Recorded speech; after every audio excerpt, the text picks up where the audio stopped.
How can a Gulf island nation become the region's most liberal country? While this region is often associated with rumors of dictatorship and authoritarianism. And how did that openness survive for 5,000 years? This is Bahrain, where freedom grew through contact rather than isolation.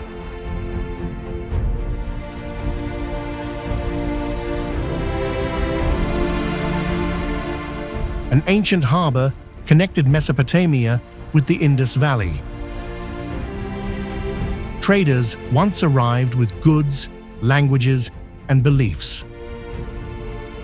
Local communities learned to welcome difference because survival depended on cooperation.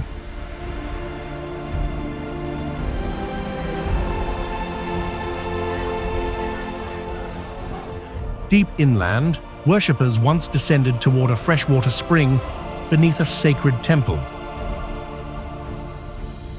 They linked Mesopotamian belief with Bahrain's need for water. The island accepted new ideas without surrendering its experience. Nearby, artisans still weave palm leaves inside a restored village house. Men and women teach children and tourists how to make local products and let them keep the creations they make.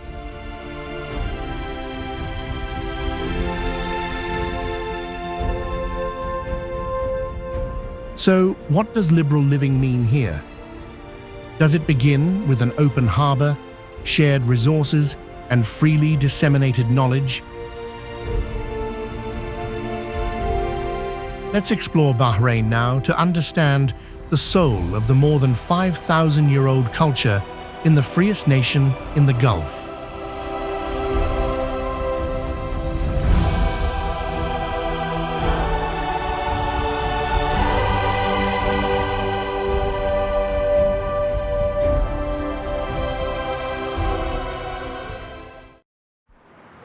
Coral walls, sea breezes rustle through the corners.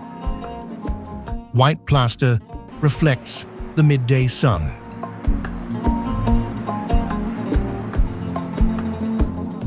This is Muharraq Old Town, the former capital of Bahrain. Muharraq was once the pearl harvesting center of Bahrain, where fleets harvested pearls from oyster beds in the north.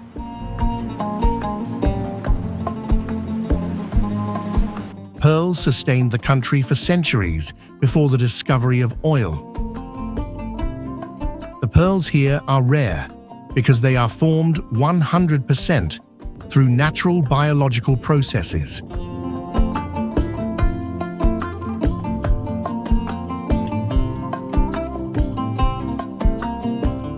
Now, let's go to the Bu Maha Fort, where the divers once set sail to hunt for pearls. The fort dates to 1840.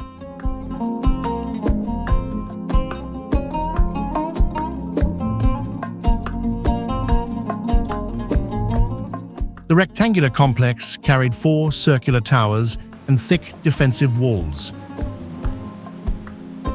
Its guns watched the navigable passage into Muharraq Bay.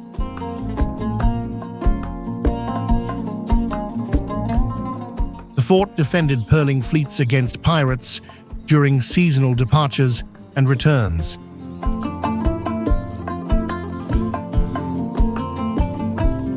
During the 4-month Al-Ghus Al-Kabir pearl harvesting season, male divers board wooden sailboats and dive to the seabed to search for pearls. Meanwhile, women take their place managing the house, property, and household chores throughout the harvesting season. After 4 months had passed, they and the children gathered around the beach, gazing towards the horizon, waiting for the sails to return.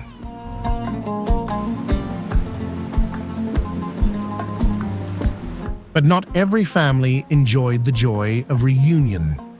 There were still sad eyes and shaking heads from the crew, and the mournful cries of those left behind.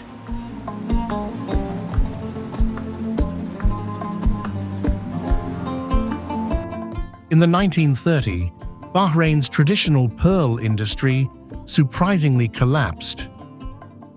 The reason is very simple. A resource worth thousands of times more has been discovered. Yes, that's right, it's oil.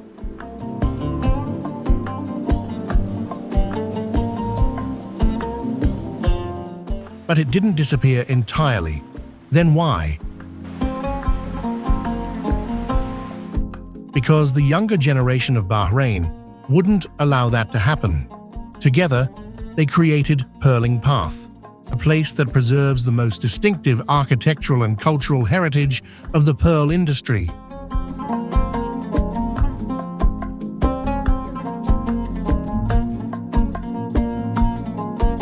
This path runs about 2.2 miles through central Muharraq. Pearl white lights cross the pavement. Coral walls hold the evening heat. Open doors reveal quiet courtyards.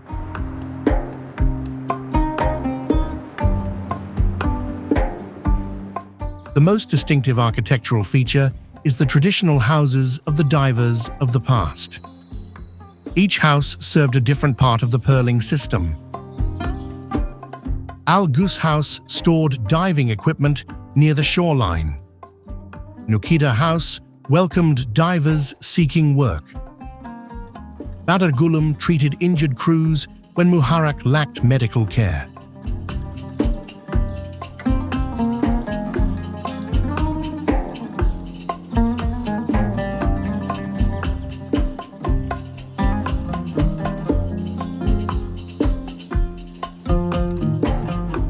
Further north, the Siadi complex presents a stark contrast to the traditional houses. This property is owned by the Siadi merchant family, the most wealthy people of Muharraq in the early 19th century. They once owned a large fleet of ships and secured enormous annual pearl catches. The complex comprises 3 buildings: the Siadi House, the Siadi Majlis Reception Hall, and the Siadi Mosque.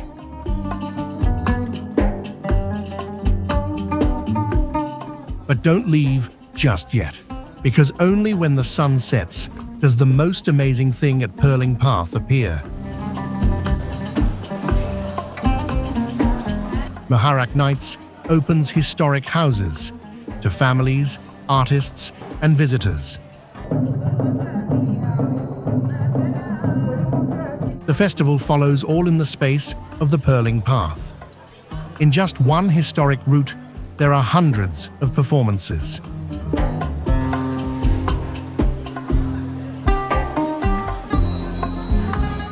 But the most notable is Al-Fjiri, the traditional music of sailors and pearl divers. Drums begin inside a restored courtyard. Men sit in a circle beneath festival lights. The lead singer raises his voice and dancers enter the center. UNESCO has added Al-Fjiri to its representative list in 2021.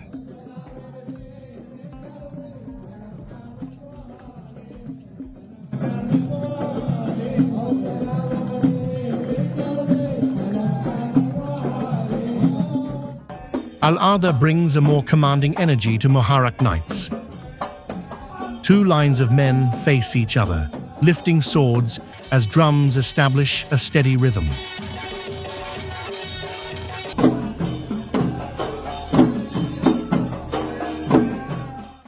After enjoying the unique Al-Fjiri and Al-Adha performances, you must be hungry, right?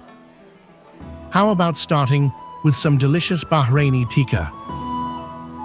These are tasty little cubes of lamb or beef marinated in zesty ground black lime and skewered.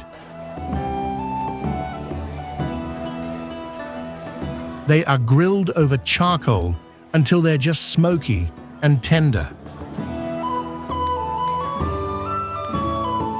And don't miss the chance to see regag bread being made right in front of you. The cook spreads the batter into a thin circle on a hot metal plate, then adds egg, cheese, or a drizzle of sweet syrup, folding it up as it crisps to perfection.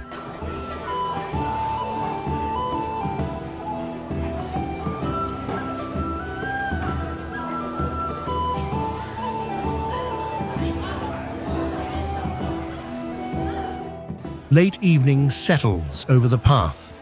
A shopkeeper lowers one wooden shutter. People follow the pearl-white lights toward home. Behind them, an open courtyard still holds quiet conversation.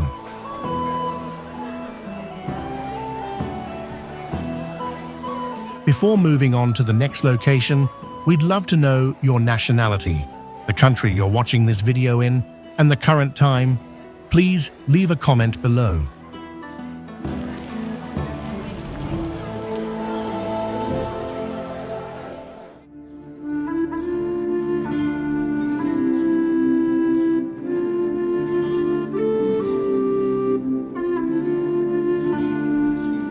Now the Pearl Road leaves Muharraq behind. Traffic fades, salt air returns. Ahead, a stone fort rises above palms and open water.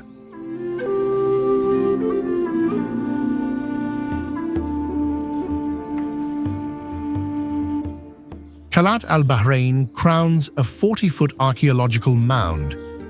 Beside Bahrain's northern coast, successive communities occupied this harbor for more than 4,000 years.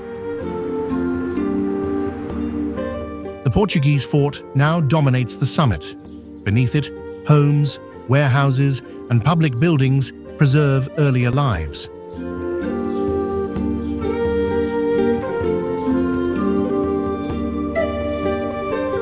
Around Qalat al-Bahrain, farmers cultivated date palms in irrigated gardens that supported households and maritime trade.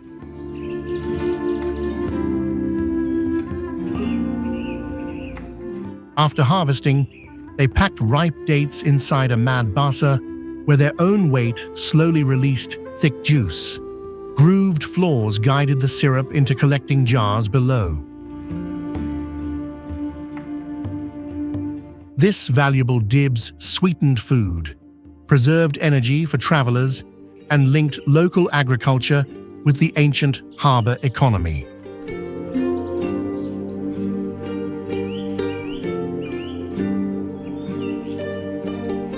Sailors unloaded cargo beside farmers who tended surrounding date gardens.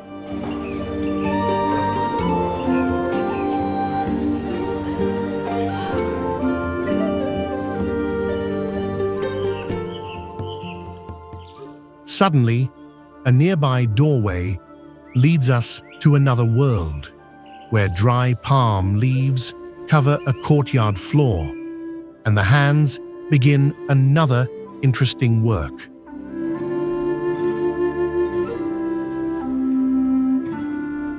The House of Basket Weaving occupies Haj Salman's home near Karbabad's palm farms. Here, craftsmen and craftswomen practice basket weaving and palm leaf weaving together. Workshops welcome new learners into the rooms today.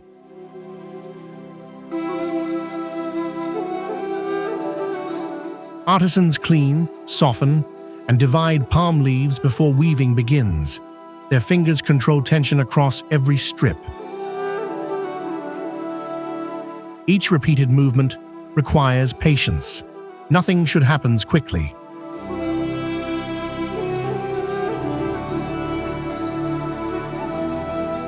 Families once used these hands to produce baskets, mats, and household containers. The objects carried bread, dates, and market goods. They also supported meals and visits between neighbors.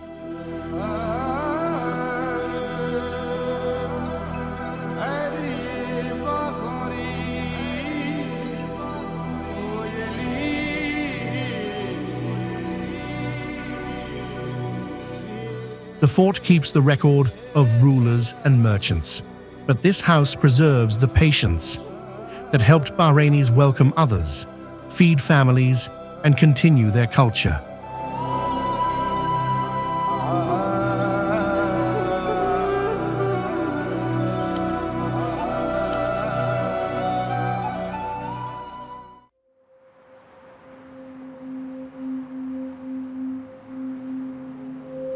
A car carries us towards central Manama. Traffic thickens around the old commercial district. White arches appear beyond the windshield.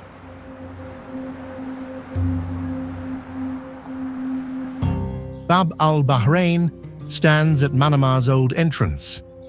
The government completed the gate in 1949, when the sea still reached its front. Officials once worked inside these rooms, while cargo moved nearby.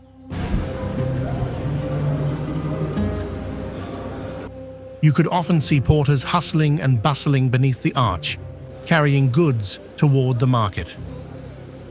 Their hard work connected the ships with the officers and shopkeepers, making it a lively center of trade and activity.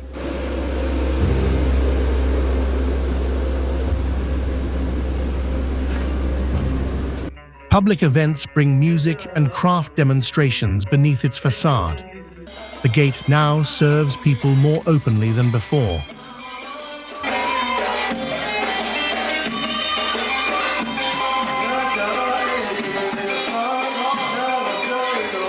As you step beyond the arch, the passageway starts to narrow, and the air buzzes with lively voices. A mix of spices wafts through, and you find yourself right in the heart of Manama souq.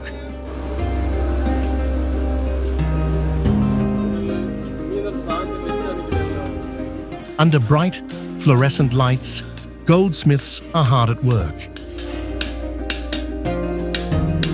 And pearl dealers are showcasing their finest jewelry. Spice sellers are busy measuring out saffron and cardamom for customers.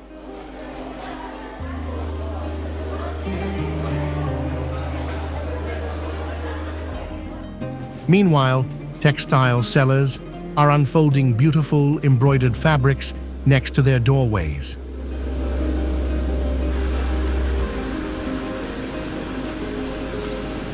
Each stall is a portal into the rich culture of Bahrain. Generations of Arab, Indian, and Persian families have traded here, creating a vibrant tapestry of commerce.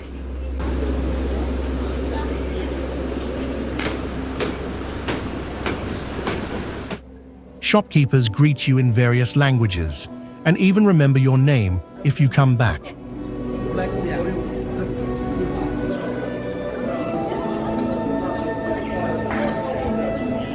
Food brings these relationships closer. Haji's Cafe serves balalit, eggs, and fresh tandoor bread from early morning.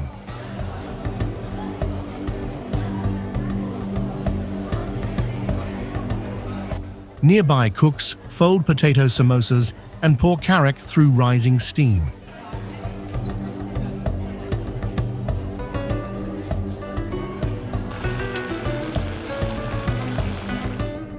The market is always buzzing with energy and creativity.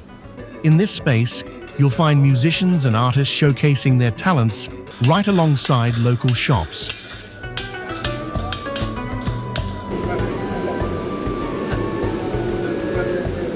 Manama souq is an example of how Bahrain embraces openness every day through work, delicious food, and building strong relationships.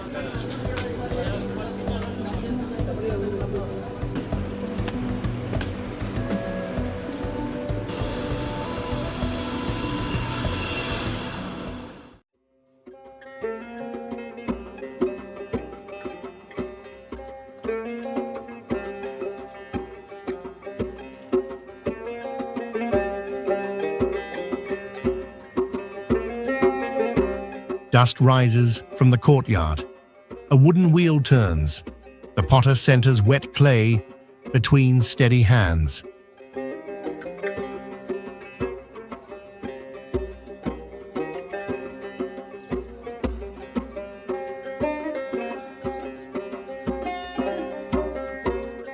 The Ali Pottery Workshop has supported the Bahrain traditional pottery for generations.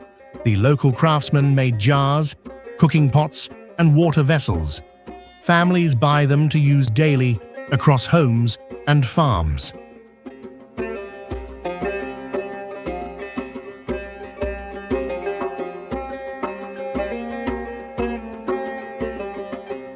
Today, artisans still make these pottery by hand. They clean the clay, soften it, and test its moisture. Their feet control the wheel's speed. Their fingers raise each wall slowly.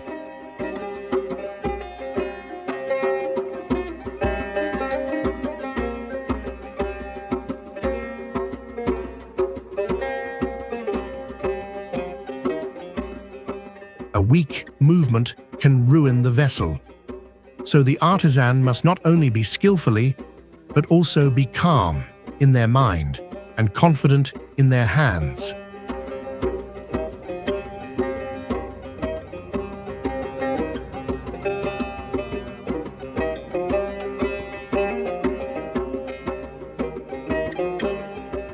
Older craftsmen teach relatives, students, and even foreign visitors inside their workshops. They correct hand positions and explain firing temperatures, so people can learn through repeated practice and discover how much control one simple vessel requires.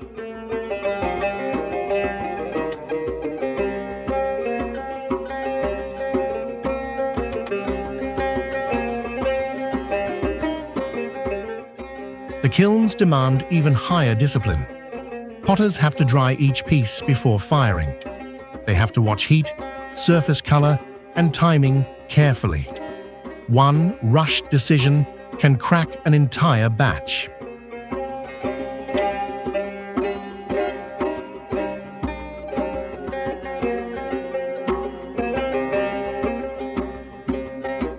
Modern workshops now sell cups, planters, and decorative vessels.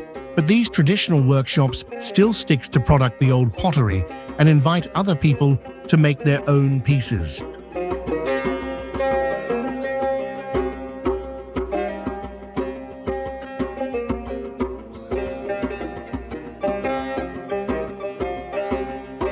Near the midday, the wheel in the workshop starts to slow down.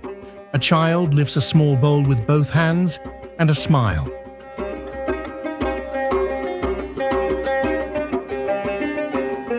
Perhaps this is the intangible value of traditional crafts that modern production lines can never replicate. The spiritual and emotional connection through generations.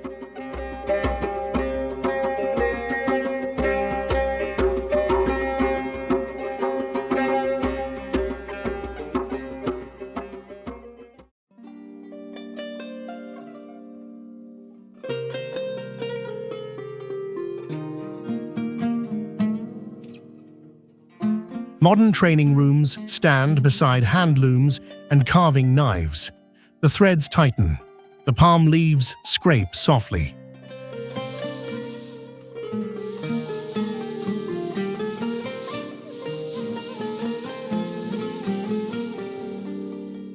Here at Al Jasra Handicraft Center, artisans protect their identity through collaboration.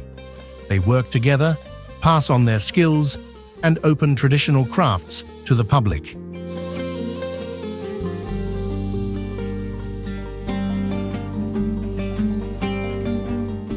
This handicrafts center opened in 1991 on Bahrain's western coast, gathers artisans from several traditional crafts under one roof.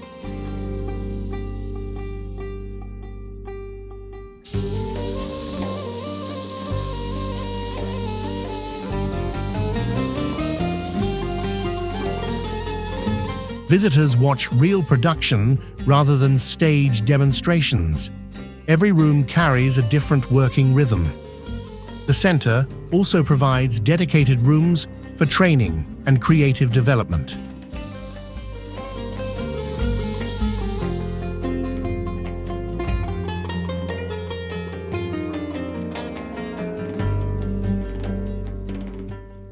Weavers guide colored threads across wooden looms and maintain steady tension. Sadu patterns appear through the repeated meticulous movements.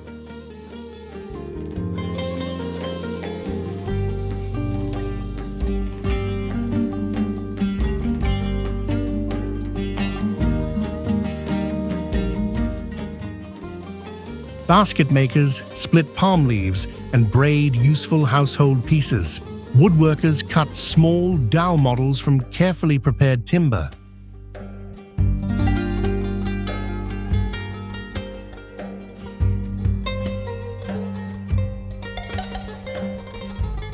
The center now protects these skills through structured training and public workshops. Experienced artisans teach tool control, material preparation, and safe working methods. Learners practice beside professionals and receive direct corrections. Families and foreign visitors can join selected sessions.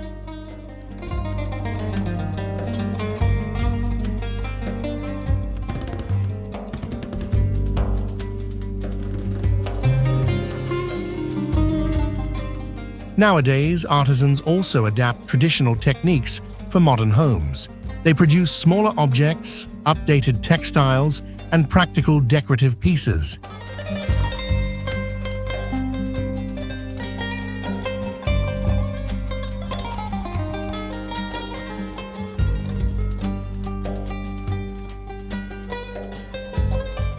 These changes support sales without eliminating methods that have been practiced for generations.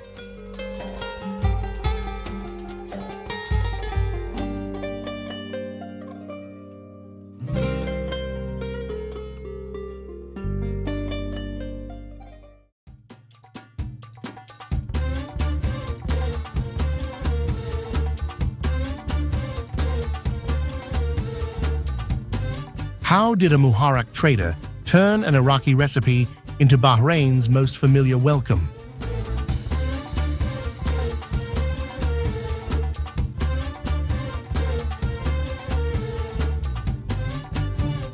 To find the answer, let's visit Hussein Shawaita halwa shops, where halwa cakes are made. One of the most popular confectionery items at festivals and social gatherings, not only in Bahrain, but throughout the Gulf region.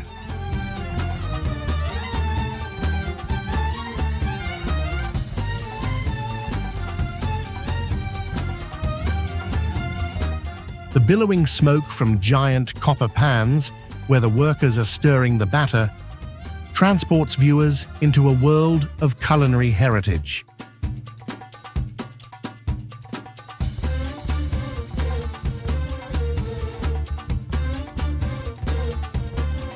Hussein Shawaita, the founder of the Bahraini halwa making, traded timber between Bahrain and Basra.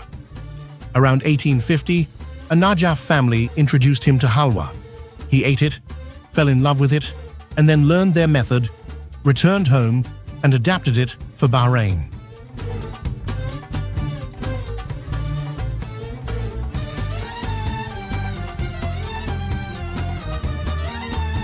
During summer, Hussein worked as a pearl diver. During winter, he prepared halwa with the women in his family. There's no time for him to rest.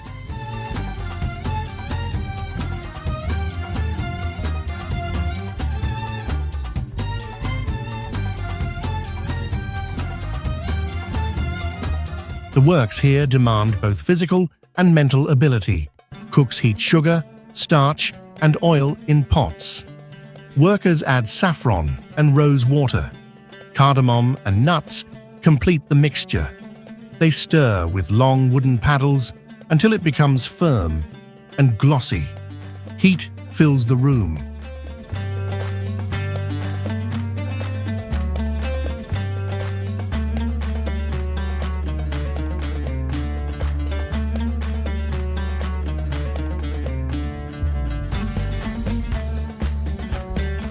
In 1920, when Hussein's son Mohammed opened the very first shop. Over the years, the family has transformed the business, modernizing production and introducing a variety of delicious sweets. Hospitality is at the heart of what they do.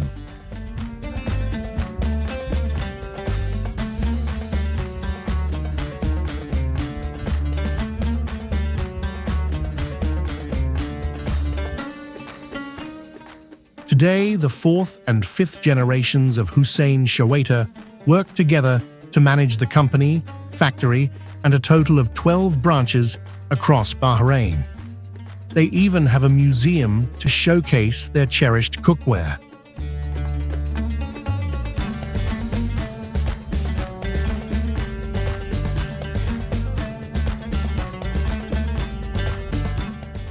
Bahraini sweet-toothed people have a plethora of choices among many famous confectionery brands, but traditional bakeries like Hussein Shawaita remain their top priority.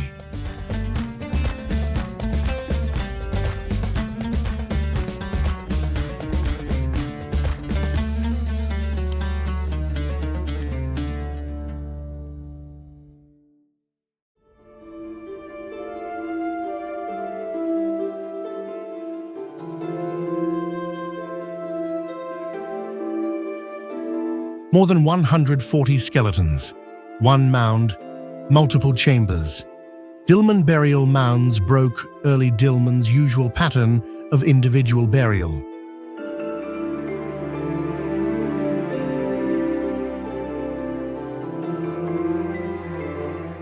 Archaeologists uncovered that monument in 1982. Its access shafts and crowded chambers recorded a later funerary change.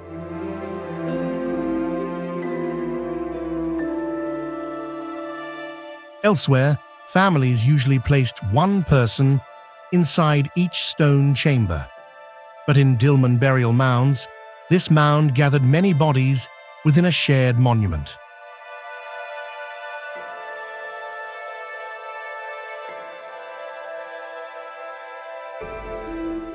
That change may reflect stronger family ties, a growing community, limited burial space, or new beliefs about ancestry. Death was no longer marked only as a private passage, but as a collective memory.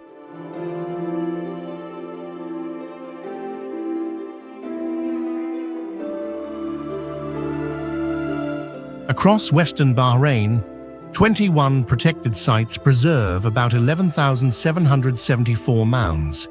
Early Dilmun communities built them between roughly 2200 and 1750 before Christ.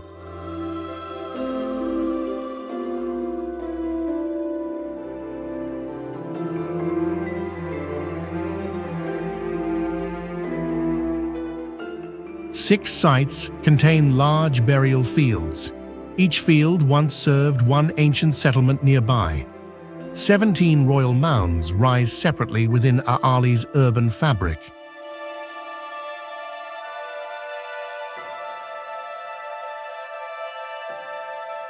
Unlike the small, low tombs of commoners, the royal tombs reached greater heights and utilized two levels. These differences reflect the class divisions within Dilmun society.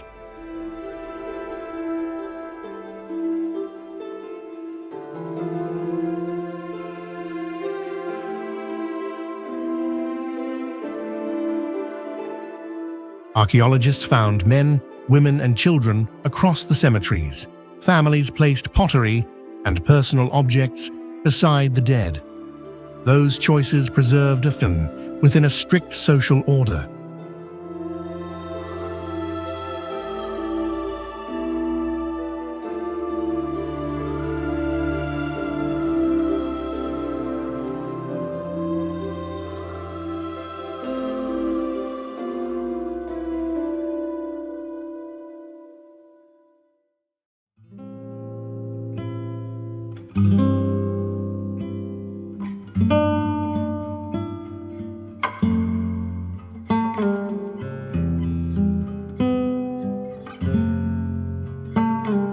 Ancient verses endure.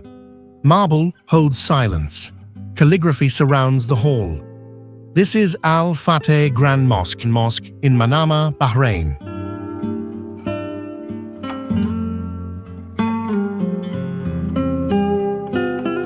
Sheikh Isa bin Salman Al Khalifa ruled Bahrain from 1961 until his death in 1999, began the project in 1984.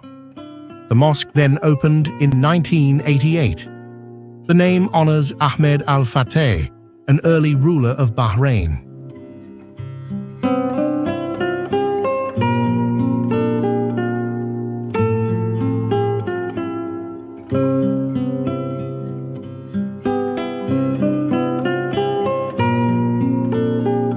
The site covers almost 70,000 square feet. Its main prayer hall receives about 7,000 worshippers. Builders used Italian marble, Indian teak, and Austrian chandeliers. A fiberglass dome covers the hall.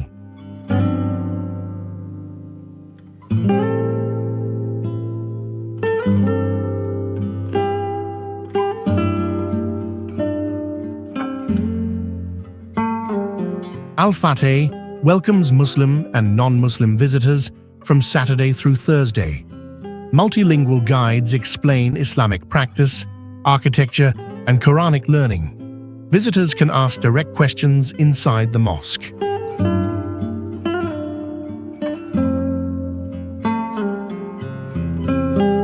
Friday prayer is a wonderful time when the community gathers in strong numbers.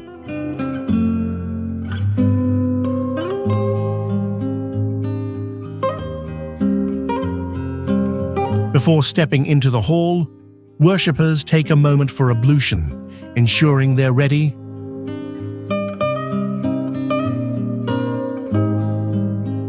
Then they line up in neat rows. The Imam shares a heartfelt khutbah, followed by leading everyone in prayer.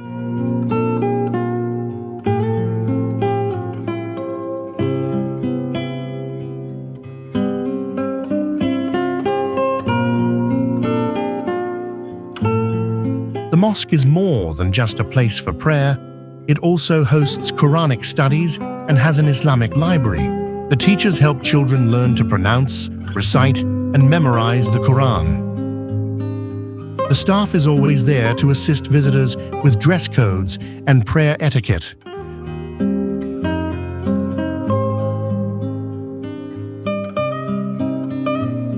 These simple yet meaningful tasks help keep the mosque welcoming to everyone, while still maintaining its sacred atmosphere.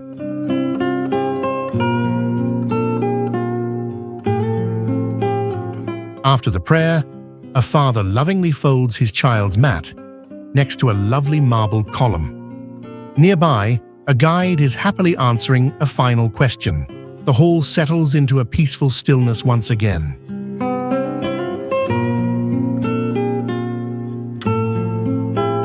Al-Fateh Mosque offers Bahrain a space where faith flourishes alongside warm hospitality.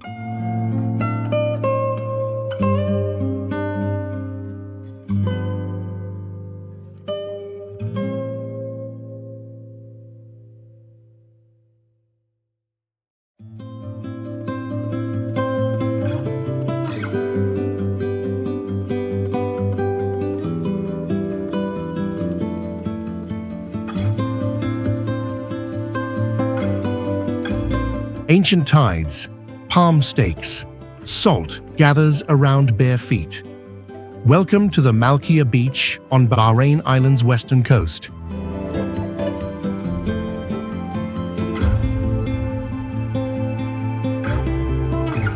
Families share this shoreline with fishermen, swimmers, and small boats. Children watch crews prepare ropes and engines. Older men inspect every knot before launch.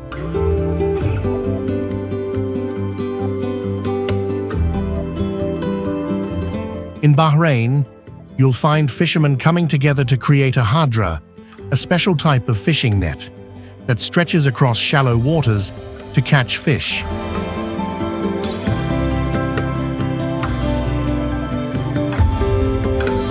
Experienced fishermen are always happy to share their knowledge, showing younger ones just where to set every stake.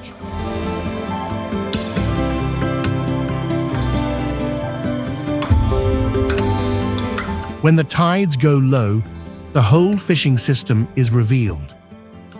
The fishermen wade between the lines, carefully collecting the fish that have gotten trapped, and then share their catch with families and local markets.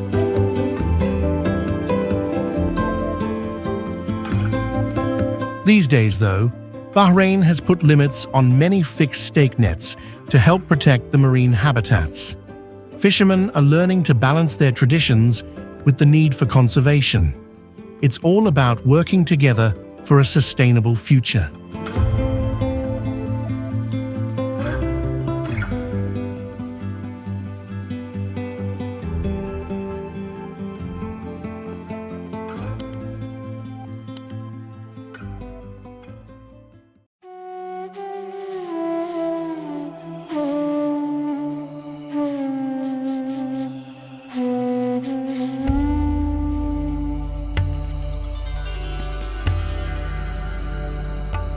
This is our final stop in Bahrain.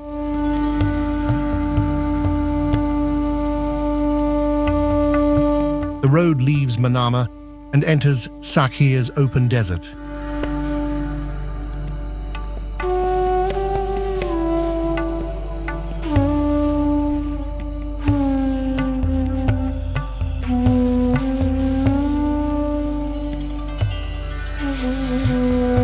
Oil fields recede behind us.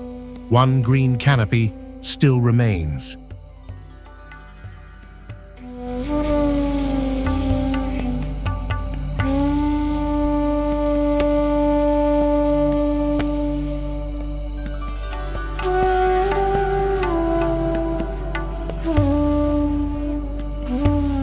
The Tree of Life stands about 22 miles from Manama.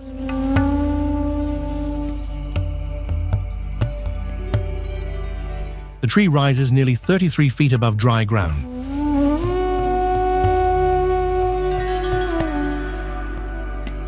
Bahrain tourism estimates its age at roughly 440 years. Rainfall here averages only 6 inches annually.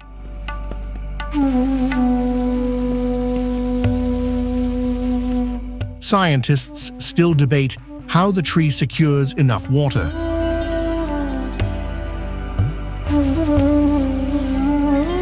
Some studies suggest deep groundwater or moisture collected near its roots.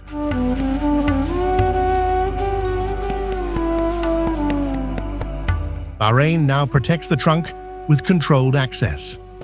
Around 50,000 visitors come each year.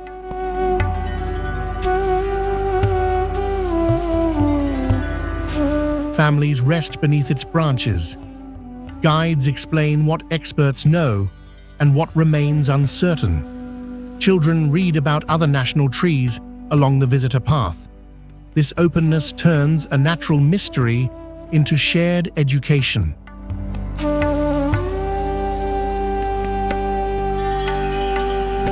Our journey ends here. Wind crosses the sand. The branches keep moving above silent footprints. Bahrain leaves us with endurance, care, and an open place for questions.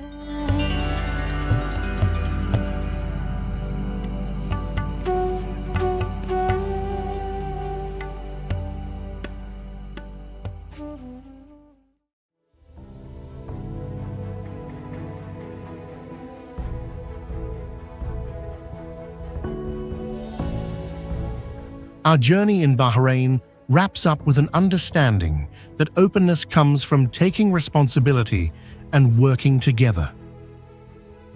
We discovered that freedom becomes truly meaningful when people support each other's beliefs, embrace differences, and share helpful knowledge.